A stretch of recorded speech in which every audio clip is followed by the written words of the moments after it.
আজকে breaking news. এবার শবনম ইয়াসমিন বুবলিকে উল্লেখ করে যেন ঢালিউড কুইন এবার মুখ খুলেই ফেললেন।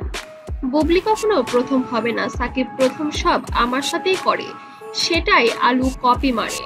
সাকিব আমাকে নিয়ে প্রথমে আমেরিকায় গিয়েছিল, সেটা দেখে তার সহ্য হয়নি জন্য সাকিবকে সন্তানকে দিয়ে ব্ল্যাকমেল করিয়ে এবার যুক্তরাষ্ট্রে নিয়ে গিয়েছেন। সেখানে সন্তানকে ভালো লাগানোর জন্য কিছু ছবি তোলা হয়, যেটা কিনা সোশ্যাল মিডিয়ায় ঘুরপাক খাচ্ছে। কিন্তু এগুলো বিষয় নিয়ে আমার কোনোই মাথা ব্যথা নেই। তারপরেও কেন সবাই আমাকে এটা নিয়ে এত মন্তব্য করে? নাম, খ্যাতি আর আলোচনার কেন্দ্রে থাকা মানুষদের জীবনে যেন সবার ব্যক্তিগত কৌতূহলের খোরাক হয়ে দাঁড়িয়েছে সাকিব বুবলি অপুর গল্প। হয়তো তাদের জীবনের একান্ত অধ্যায়, কিন্তু আমরা তা নিয়ে যেন জাতীয় সংকট তৈরি করে ফেলি। আসলে সত্যিটা খুবই সরল, ব্যক্তিগত জীবনে প্রত্যেকেরই নিজের মতো করে সিদ্ধান্ত নেওয়ার অধিকার আছে। সন্তান, সম্পর্ক, বিচ্ছেদ, এগুলো যাদের জীবনে ঘটেছে ব্যথাটা একমাত্র তারাই বোঝে।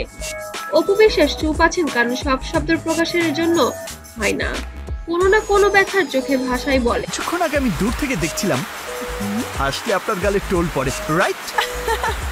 সাধারণত পড়ে না, তবে এখন এটার জন্য পড়ছে।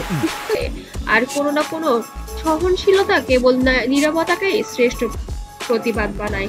কিন্তু আমরা যেন রূপচর্চার আর পরনিন্দার শীতল আনন্দে ভিজে থাকা এক জাতি। আমরা ভুলে যাই নিজের আয়নাটা ধোয়া না হলে অন্যের আয়না ঝকঝকে দেখে লাভ নেই। মানুষ হিসেবে আমাদের দায়িত্ব হওয়া উচিত সহানুভূতিশীল হওয়া, বিচারকের আসনে না বসা।